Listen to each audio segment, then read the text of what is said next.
కానీ నేను చాలా డిఫెండ్ చేయడానికి ట్రై చేశాను. బికాజ్ నాకు అప్పుడు తెలీదు.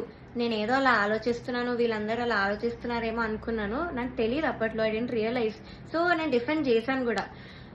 సో నాకెప్పుడు క్లారిటీ వచ్చిందంటే 'అంతరామమయం' పాడే ముందు సౌండ్ చెక్ అయ్యేటప్పుడు ఇన్ ఇయర్స్ పెట్టుకున్నాను. అండ్ ఆవిడ దగ్గర ఒక మైక్ ఉంది. అది ఆన్ ఉంది. అది పాపం వాడికి తెలీదు.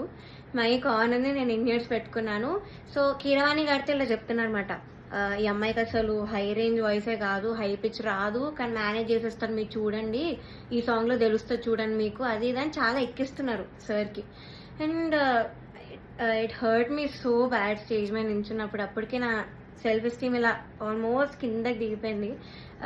చాలా ఏడుపు వచ్చేసింది ఆ టైంకి. కంట్రోల్ చేసుకొని లేదు, I have to do this అని నేను 'అంతరామమయం' పాడాను. అండ్ ఆ పాటకు వచ్చిన అప్రిసియేషన్ నాకు ఇంకే పాటకు రాలేదు అప్పటి వరకు.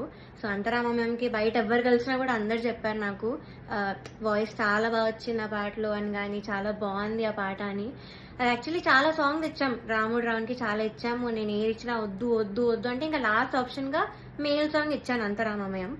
సో అదే సెలెక్ట్ చేశారు. And I tried my best. Male song అయినా కూడా I gave my best.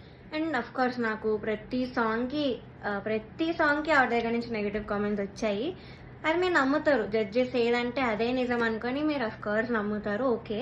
But other contestants పాడేటప్పుడు I even give their names. ఇద్దరు, శ్రీధృతి అండ్ గాయత్రి అక్క, వీళ్ళిద్దరు పాడేటప్పుడు పిచ్చింగ్, ఎస్పెషలీ ధృతికి చాలా పిచ్చింగ్ ఇష్యూస్ వచ్చేటప్పుడు అయితే ఆవిడ ఇలా సైగలు చేసేవాళ్ళు, షార్ప్ అయితే ఇలా ఇలా చెప్పేవాళ్ళు. అది మేము అందరం చూసాము. గాయత్రి అక్క కూడా షార్ప్ అయితే ఇలా కింద ఫ్లాట్ బాడ్ అని చెప్పేవాళ్ళు. మొన్న కూడా అయింది అది.